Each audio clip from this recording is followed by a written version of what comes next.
Irmãos, hoje nós estamos encerrando uma série que demos como título Cavando Poços, série que estamos ministrando às quintas-feiras, encerrando hoje com a mensagem O Caminho da Missão. Então, sem mais demoras, eu quero te convidar a lermos a palavra de Deus e meditarmos na palavra desta noite. O texto está no livro do profeta Isaías, capítulo 6, versículo de 1 a 8, eu vou ler e os irmãos acompanhem, por gentileza.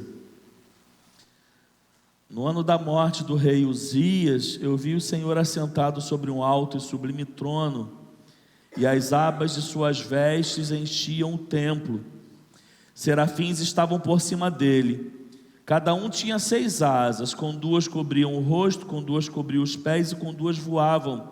E clamavam uns para os outros, dizendo: Santo, Santo, Santo é o Senhor dos exércitos. A terra toda está cheia da sua glória. Os umbrais das portas se moveram com a voz do que clamava, e o templo se encheu de fumaça. Então eu disse: ai de mim, estou perdido, porque sou homem de lábios impuros e habito no meio de um povo de lábios impuros. E os meus olhos viram o Rei, o Senhor dos exércitos. Então um dos serafins voou para mim, trazendo na mão uma brasa viva que havia tirado do altar com uma pinça. Com a brasa tocou a minha boca e disse: eis que esta brasa tocou os seus lábios. A sua iniquidade foi retirada e o seu pecado perdoado. Depois disto ouvi a voz do Senhor que dizia: a quem enviarei? E quem há de ir por nós? Eu respondi: eis-me aqui, envia-me a mim. Vamos ler juntos esse último slide apenas, toda a igreja. Depois disto, ouvi a voz do Senhor que dizia: a quem enviarei? E quem há de ir por nós? Eu respondi: eis-me aqui, envia-me. Amém. Pai, nós oramos ao Senhor e somos gratos por estarmos aqui nesta noite. Chegamos até aqui porque o Senhor nos tem concedido saúde, fôlego de vida e permissão, Deus, para estarmos aqui. Somos gratos por estarmos reunidos enquanto igreja, enquanto família de fé.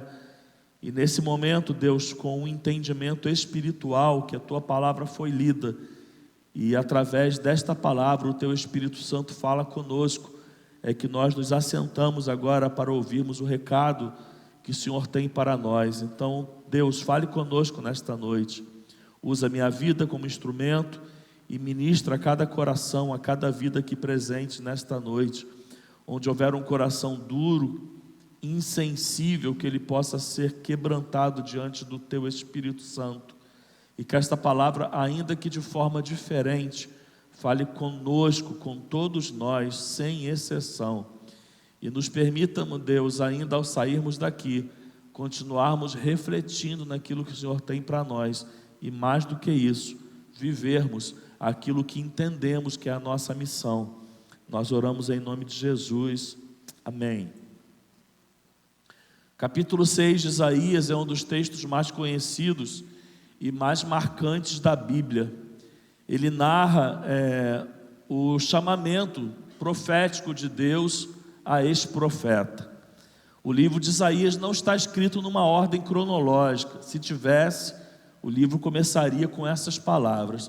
Se estivesse escrito numa ordem cronológica, Isaías capítulo 6 seria Isaías capítulo 1, porque é aqui que dá o chamamento de Deus ao ministério profético de Isaías. E quando isto é relatado no capítulo 6, como que o Senhor chama Isaías, a primeira expressão do capítulo 6 já nos coloca dentro do contexto do texto e da época, no ano em que o rei Uzias morreu. Todas as vezes que você encontra isso na Bíblia, isso não é por acaso. Isso não é só para registrar ali que o rei Uzias morreu, não. Isso é para datar determinado fato, aquele momento. Aquele momento em que o rei Uzias morreu era uma data e um determinado momento importante da história e do contexto da história do povo de Judá. Então foi naquele momento em que o rei Uzias morreu que Isaías é chamado ao ministério profético. E essa data, esse acontecimento não é um acontecimento qualquer, é o acontecimento de um rei que havia reinado por 52 anos em Judá, que é o tempo em que o rei Uzias havia reinado. Então você imagina alguém que reina por 52 anos e morre. E nessa morte, irmãos, haviam crises políticas, por exemplo. Haviam crises de falta de segurança, de esperança. Havia crise de rumores e expectativas. Havia um caos implantado naquele momento no reino de Judá. É nesse momento que Deus arranca um homem e o chama para o ministério profético. A nossa mensagem não é sobre isso, mas eu gosto disso. É que todo cenário de crise, Deus tem costumes de levantar homens e pessoas para fazerem algo específico. Os momentos de crise são momentos preciosos para Deus levantar pessoas. É grave isso. E Isaías é levantado ali num cenário de crise. E ele vai dizendo que é nesse cenário que ele viu o Senhor, né? Ele vê o quê? Ele vê o Senhor assentado no alto e sublime trono. Ele vê anjos proclamando: Santo, Santo, Santo. Ele vê o templo cheio de fumaça. Ele se depara com a glória de Deus, glória tão esplendorosa que ele olha para si mesmo e ele diz: ai de mim, eu estou perdido. É diante disso que um anjo pega uma brasa do altar no qual ele está vendo em visão, toca na sua boca, o seu pecado é perdoado, e aí ele ouve uma voz: a quem enviarei? E quem há de ir por nós?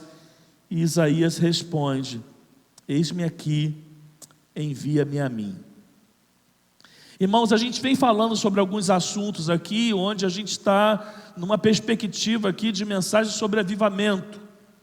Então, cavando poços em buscas, né, de um avivamento. Então a gente falou sobre confronto, sobre a importância de não deixarmos a fonte das águas e vivermos cavando cisternas rachadas, usando aquela expressão do profeta Jeremias, quando ele fala ao povo. Depois nós falamos que além do confronto, que geralmente nós associamos como algo ruim, mas na vida cristã é bom, porque o confronto ele pode mexer conosco, a nossa resposta precisa ser o quebrantamento. E aí no quebrantamento a gente mergulhou um pouquinho na história de Davi, onde usamos aquele episódio em que o profeta Natan é usado por Deus para confrontá-lo, e diante desse confronto Davi se quebranta ao ponto de compor o Salmo 51. Depois nós falamos sobre consagração, que é tudo, se você for reparando, uma resposta uma atrás da outra, né?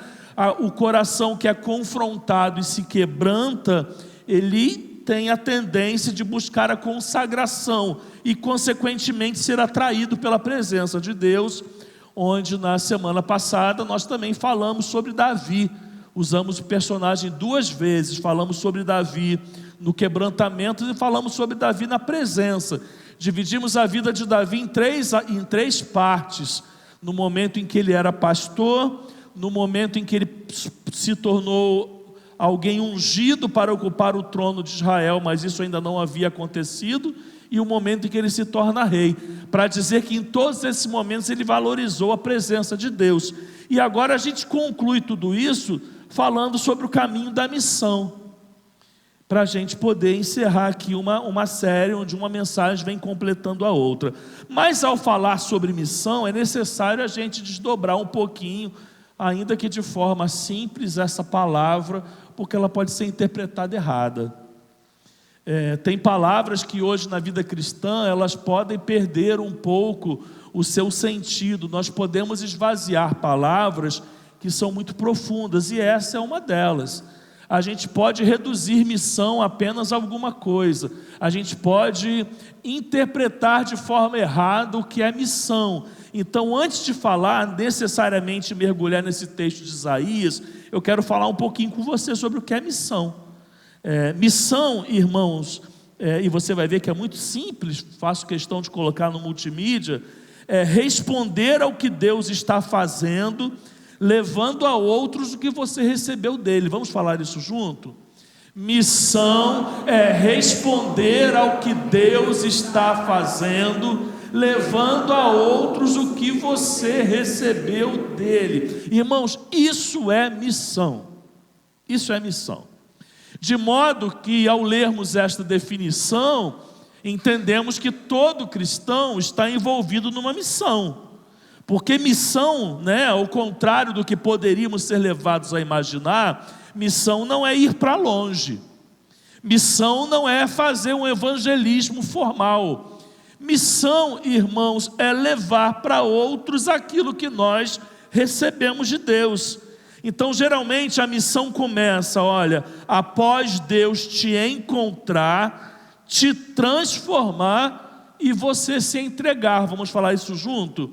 A missão começa após Deus te encontrar, te transformar e você se entregar. Missão é pegar, mais uma vez, o que Deus fez em você e levar para quem ainda não experimentou.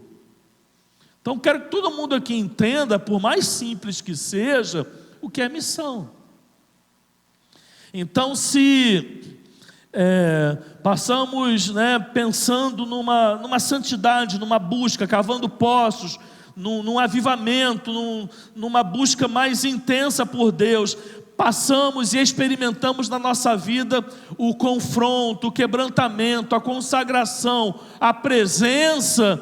Tudo isso culmina na missão, irmãos, se afunila na missão, que é não apenas pegar isso que está em nós e guardar conosco, mas levar para quem ainda não experimentou. E então, irmãos, à luz dessa experiência de Isaías, e pensando sobre essa missão que nós todos somos chamados a viver, eu quero falar de 3 processos para que a gente vivencie com excelência essa missão. A primeira delas é aquilo que nós vamos aprender com Isaías como visão. O primeiro processo, irmãos, para que a gente vivencie a missão é a visão. Eu vou ler de novo os versículos de 1 a 4, você só acompanhe para que a gente possa se deter neles especificamente. No ano da morte do rei Uzias, eu vi o Senhor assentado sobre um alto e sublime trono, e as abas das suas vestes enchiam o templo. Serafins estavam por cima dele, cada um tinha 6 asas, com 2 cobriam o rosto, com 2 cobriam os pés e com 2 voavam. E clamavam uns para os outros, dizendo: Santo, Santo, Santo é o Senhor dos exércitos. Toda a terra está cheia da sua glória. Os umbrais das portas se moveram com a voz do que clamava, e o templo se encheu de fumaça. Eu quero mais uma vez aqui te convidar a mergulharmos no cenário onde Deus chama Isaías para o ministério profético, que é um cenário de crise, irmãos. É importante você entender o que Isaías está vendo diante do cenário no qual ele está vivendo. Ele está vivendo uma época, irmãos, de um trono vazio.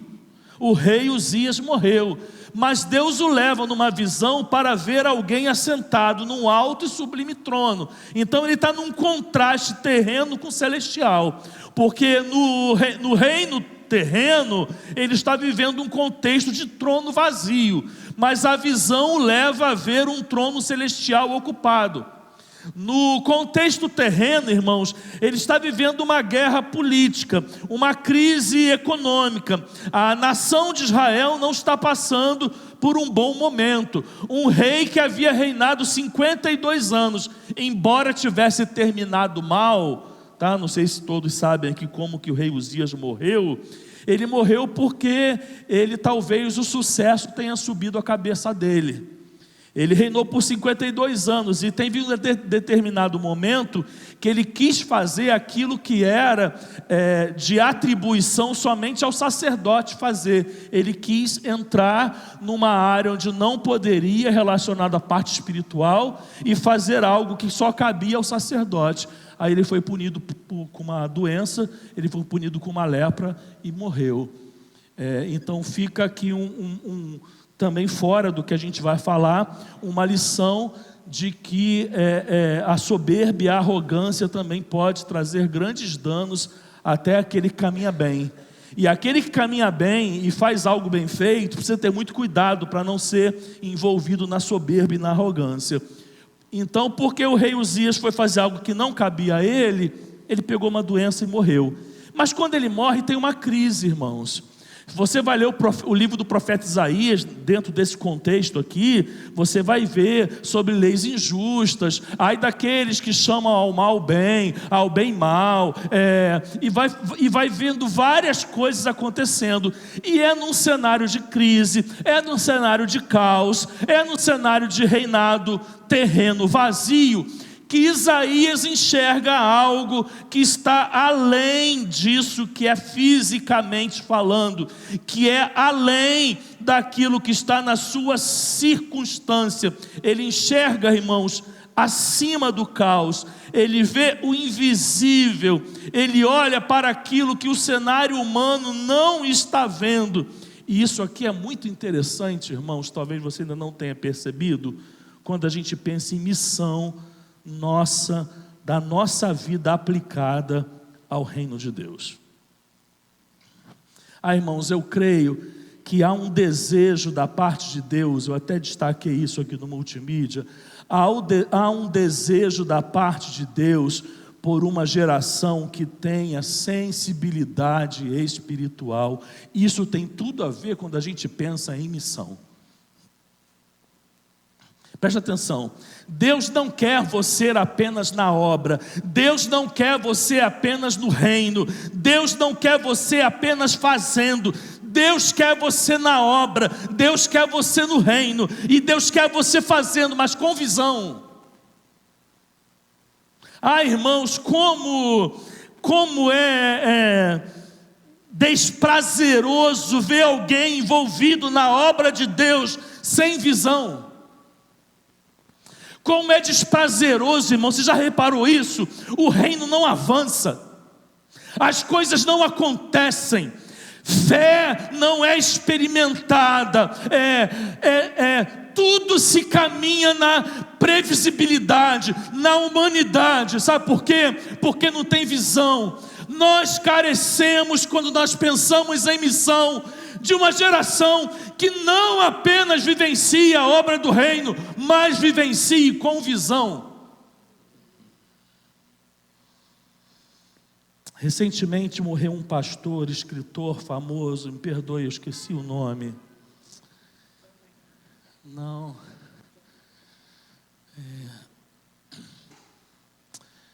É um calvinista, nem é muito minha linha não, mas oi?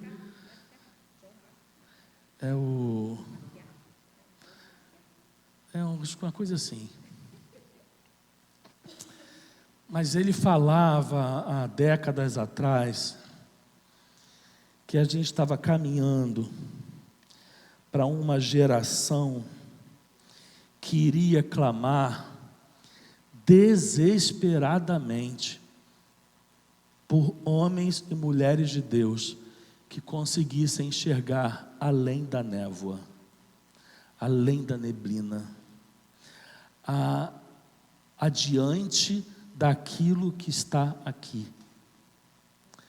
Irmãos, é a geração de hoje. É uma missão sem visão. Pensando pior, talvez usando a arrogância do rei Uzias, pensando que estão tendo visão, mas não estão, irmãos. É uma geração que está distraída com o mundo, é uma geração que está focada no trono terreno, Irmãos, aqui eu preciso parar. Nós nunca vivemos uma época tão medíocre de uma igreja evangélica brasileira que vive focada, preocupada com quem está no trono terreno. Isso acho que nunca aconteceu na história. Nós chegamos no buraco, no fundo do poço, de querer viver o evangelho, a fé, as suas expectativas de esperança por conta de alguém que está ou deixa de estar num trono que é terreno. O trono terreno na época de Isaías estava vazio, e Deus o levou a enxergar a quem verdadeiramente está assentado no trono, e que naquele momento era o que importava para Isaías. Mas isso foi necessário o quê? Foi necessário visão, irmãos. Olha, há muita gente, há muita igreja, há muita parte do reino de Deus vivendo a missão sem visão. Olha, quem anda distraído com o mundo não enxerga o que Deus está fazendo no mundo. Isso é a consequência da falta de visão. A distração com o que acontece no mundo não permite que a igreja enxergue às vezes o que Deus quer fazer no mundo, e às vezes Deus nem faz porque a igreja atrapalha. Tem muita igreja atrapalhando o que Deus quer fazer no mundo porque está distraída com o mundo. Quem vive tomado pela realidade jamais será tocado pela revelação. A realidade, ela te tira o privilégio da revelação. Se Isaías vivesse tomado pela realidade, ele não seria tocado pela revelação. E olha, só pode pregar esperança quem já viu Deus no meio da crise, porque quem não viu vai pregar o quê? Então é num cenário de crise que Isaías é levado numa visão e vê Deus assentado no trono, e ele, como voz profética, agora pode pregar esperança. Mas por que ele pode pregar esperança? Porque ele viu Deus no meio da crise. E como que a igreja vai pregar esperança se ela não está vendo Deus no meio da crise?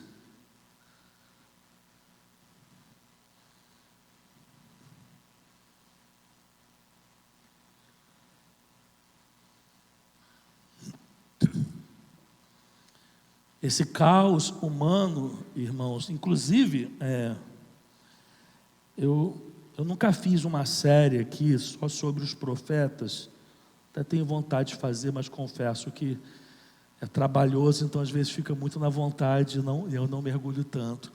Mas é impressionante quando a gente vai para o contexto dos profetas, como que a gente encontra semelhança para os dias atuais. Isso é impressionante.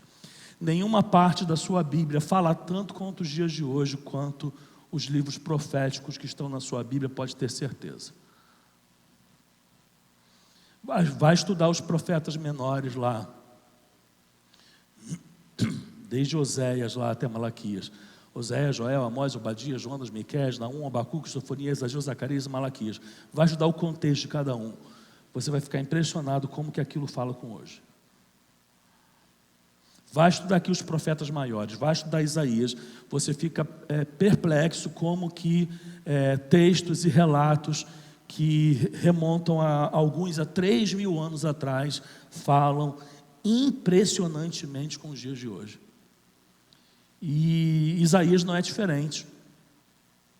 A gente vive caos, irmãos, terrenos. A gente vive crises políticas terrenas. Às vezes a gente vê tronos que estão ocupados, mas parece que estão vazios. Mas Deus leva Isaías para levantar os olhos e ver um trono que nunca esteve vazio. Agora, o segundo passo, irmãos, nessa missão, além da visão ser muito importante, o segundo passo é a transformação. E é o que acontece também com Isaías. Isaías não fica só na visão. Ele não é apenas levado numa visão para ver o Senhor assentado no alto e sublime trono, com serafins que tinham 6 asas, com 2 cobriu os pés, com 2 cobriu o rosto, com 2 voavam e clamavam: Santo, Santo, Santo é o Senhor dos exércitos, toda a terra está cheia da sua glória. Não, ele não é tomado numa visão para ficar só nisso, irmãos. Ele é tomado numa visão para ser levado a um ambiente de transformação. A missão que ele começaria, a missão para o qual ele está sendo chamado, tem requisitos. O primeiro é a visão e o segundo é a transformação. E ela é uma transformação consciente, irmãos. Ela não é uma transformação acusadora. Às vezes a gente faz uma leitura de que os nossos contatos com Deus, preste atenção nisso, serão contatos onde nós teremos acusações da parte de Deus em relação a nós. Então nós só experimentamos transformações por aquilo que Deus muitas vezes nos cobra, que o Espírito Santo nos convence. Não, irmãos, aqui não está acontecendo nada disso. Não há uma cobrança de Deus em relação a Isaías. Há uma autoconsciência. Aqui é um autoexame. É quando ele se depara com a glória de Deus, que ele diz: estou perdido. Estou perdido. Interessante, né, irmãos, que a gente, só fazendo uma comparação aqui, às vezes a gente fala muito, né, da glória de Deus, e a gente quer ter esse contato com a glória de Deus, com a presença de Deus, e às vezes um culto é tão bom, um ambiente que nós estamos é tão bom, e a gente sai de lá tão maravilhado, né, que a gente fica falando: nossa, mas o culto foi muito bom, nossa, mas aquele louvor foi muito bom, nossa, a glória de Deus estava naquele lugar. Meu irmão, se a glória de Deus estivesse naquele lugar, você saia de lá, sabe como? Dizendo assim: coitado de mim, eu estou perdido. Onde tem um buraco aqui para eu me enterrar, para eu cavar minha cabeça aqui e me esconder, porque eu tive contato com a glória de Deus. A glória de Deus não leva Isaías para celebração, a glória de Deus leva Isaías para vergonha. Você sabe qual é o melhor culto que a gente vai ter aqui? Aquele que a gente sai daqui com vontade de se esconder em algum lugar.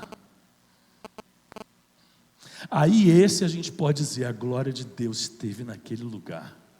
Porque eu disse: ai de mim, ai de mim. Quantos cultos você está saindo daqui dizendo: ai de mim?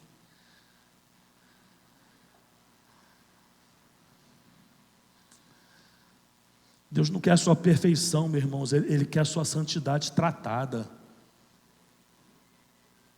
E é por isso que Isaías se convence disso. Ele fala: olha, eu sou um homem de lábios impuros e habito no meio de um povo de lábios impuros. Outra lição aqui. Isaías não está se preocupado em fazer acusação, não. Porque a geração que ele estava e na qual ele vivia era tão ou mais pecadora do que ele. Ele não está preocupado com o outro, não. Tem gente que está recebendo uma palavra de Deus e está sempre assim: nossa, fulano tinha que estar aqui. Nossa, essa palavra era ideal para fulano. Ele pega só as flechas assim e desvia. Ó, essa ia para esse, essa ia para aquele, essa não. Isaías não faz nada disso, não, irmãos. Isaías diz: ai de mim, eu estou perdido. A geração era igual a ele, ou pior, a geração também era de lábios impuros, mas ele não era diferente. A gente tem um costume de querer colocar em nós uma capa, ou um véu, ou uma cobertura, que faça nos fazer sentir diferentes do outro. Então às vezes a gente se depara com situações da glória de Deus, mas a gente quer culpar o outro. Não, Isaías coloca para si mesmo: ai de mim, eu estou perdido. E esse é o ponto, irmãos, da missão, além da visão, é a transformação. Olha, Deus não despreza quem se reconhece impuro, Ele trata.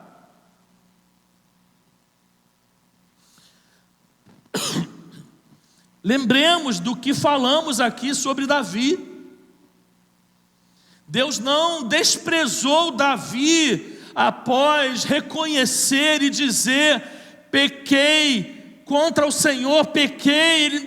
Deus não o despreza, Deus o trata. Deus não despreza Isaías quando ele diz que ele é alguém de lábios impuros. Não, Deus o trata. Brasa aqui, irmãos, é símbolo de fogo, é um fogo que vem para libertar. Ele é doloroso, é um toque da parte de Deus, mas é um toque que liberta.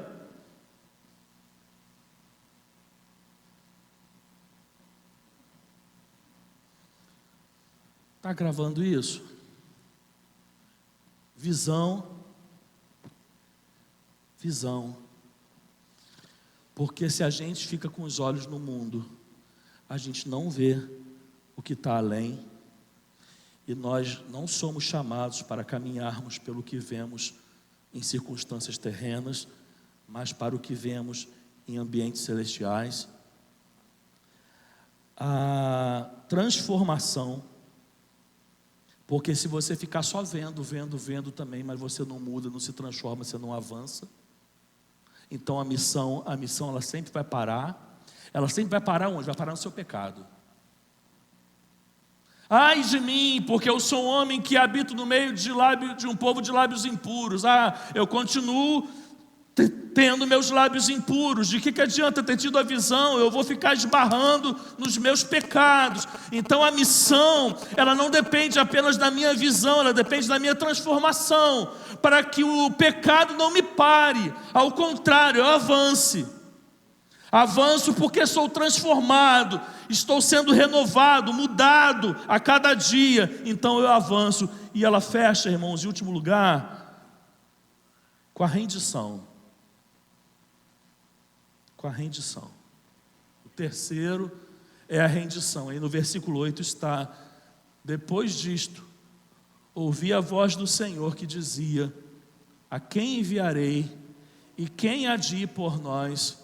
E eu respondi: eis-me aqui, envia-me a mim.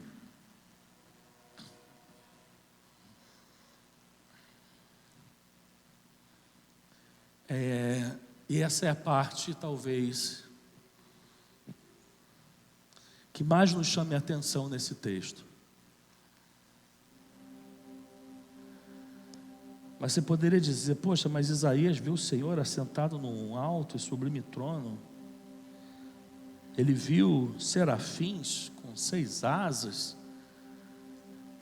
Ele vê temor, fumaça. E é aqui que talvez esteja o mais importante. Irmãos, porque aqui tenta imaginar isso. Aqui é uma pergunta que paira no ar, não é uma imposição. Sabe aquela presença que Elias experimentou, sabe? Depois que ele fugiu de Jezabel e veio lá aquela brisa suave, e ali ele sentiu Deus falando com ele. Essa pergunta aqui, irmãos, na visão de Isaías, ela não está sendo gritada, não. Ela não está sendo pressionada, não. Ela é uma pergunta que inevitavelmente, consequentemente, diante de tudo que Isaías viveu, ela paira no ar. E ela pergunta: a quem enviarei? E quem há de ir por nós?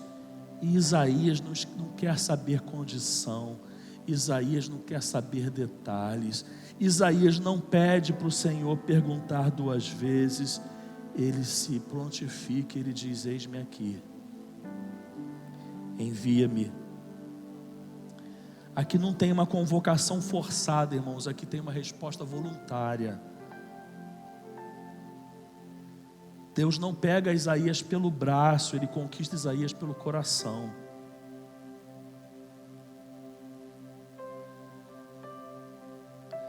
O que está movendo Isaías aqui não é o desafio da tarefa, é a experiência de ter sido tocado pelo fogo e ter sido transformado. Ele não aceita a missão para ser usado, ele se rende porque ele foi amado, transformado e perdoado. Então nós precisamos desses 3 níveis: a visão, para que a gente veja quem é Deus; a transformação, para que a gente entenda quem nós somos; e a rendição, para que a gente possa dizer: agora eu sou teu.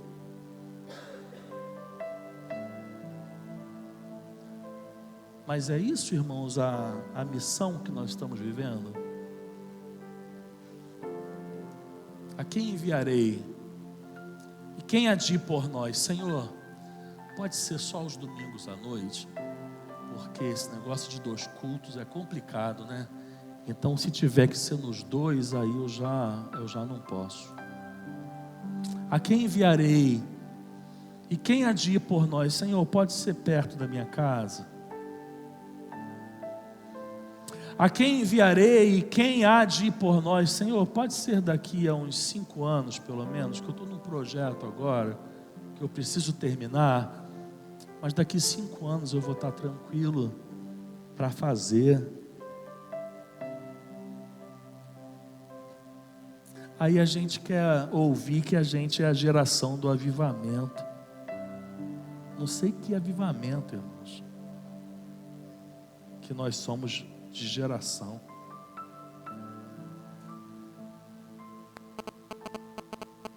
Uma geração que nunca colocou o pé na lama para poder pregar o evangelho, quer falar que é a geração do avivamento.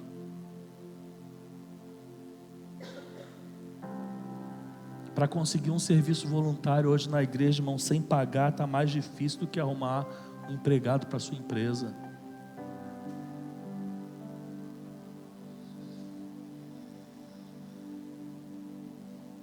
Tem igrejas que determinados ministérios acabaram, porque a igreja não tem como remunerar.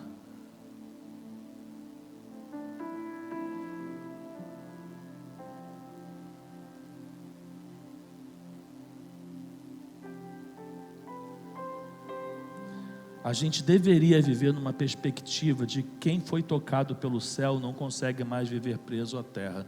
A gente deveria viver nessa perspectiva.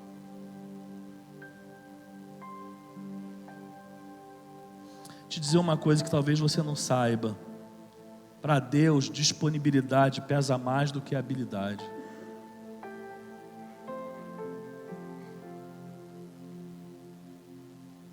Você acha que em tudo que nós fazemos no reino de Deus nós temos os mais habilidosos fazendo? Não, nós temos os mais disponíveis.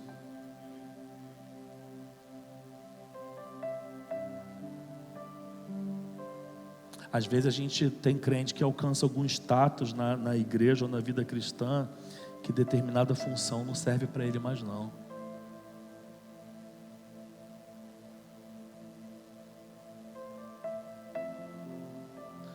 A pergunta que paira no ar, irmãos, ela é espiritual, ela não está presa a um contexto não. Ela ecoa ainda hoje. Todo lugar que em algum momento ele pode ter indícios da glória de Deus, indícios, sinais, gotas da glória de Deus, essa pergunta vai pairar no ar: a quem enviarei? E quem há de ir? A quem eu posso usar? Com quem eu posso contar? Qualquer lugar que tenha um pingo de contato com a glória de Deus, que haja um pouco da presença de Deus, essa pergunta vai continuar pairando no ar: com quem eu posso contar? Isaías entendeu que depois de tudo que ele recebeu, ele não tinha como mais viver para si. A essência da vida cristã é não conhecer o roteiro, mas conhecer o autor.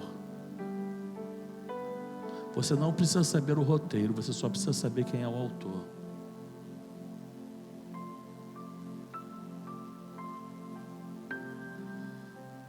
Isso bastou para Isaías dizer: eis-me aqui, envia-me a mim. Eis-me aqui, envia-me a mim. Pai, é diante desta palavra que nós encerramos este ciclo, clamando ao Senhor, Deus, pela visita preciosa do Teu Espírito Santo em nosso meio.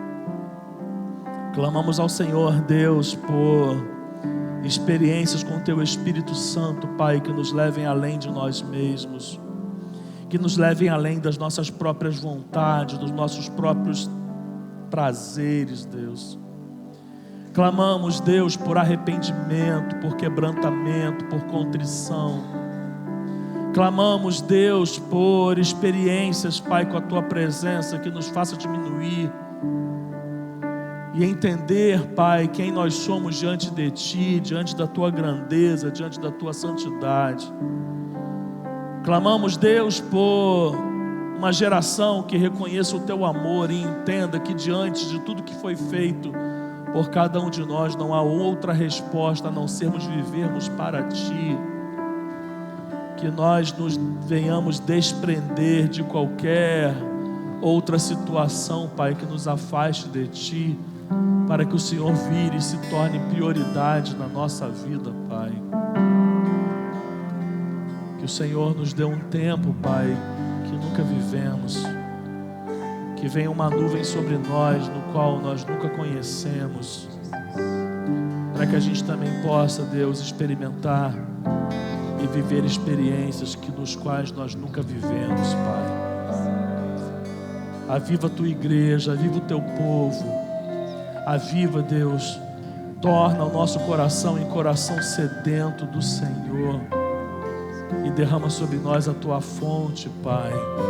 Sacia a nossa sede. Nós queremos mais de Ti, em nome de Jesus. Amém e amém.